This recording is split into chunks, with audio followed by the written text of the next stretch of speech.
यहाँ का आसमान गहरा काला और जामुनी था, जिस पर लाखों सितारे हीरों की तरह चमकते थे।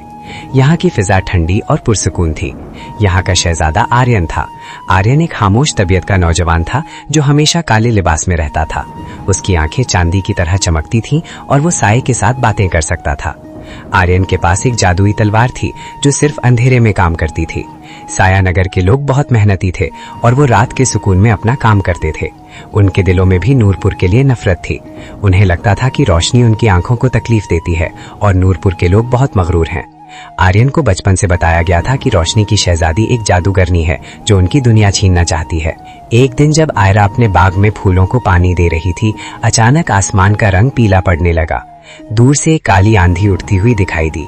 ये आंधी इतनी ताकतवर थी कि उसने सूरज की रोशनी को ढांपना शुरू कर दिया। परिंदे सहम कर अपने घोंसलों में छुप गए और फूल मुरझाने लगे। इसी वक्त साया नगर में भी हलचल मच गई। आर्य ने देखा कि आसमान से सितारे टूटकर गिर रहे हैं और एक अजीब सा काला धुआं हर तरफ फैल रहा था। ये धुआं आम नहीं था, ये जादुई था जो हर चीज को मिट्टी बना रहा था। ये जुलार था।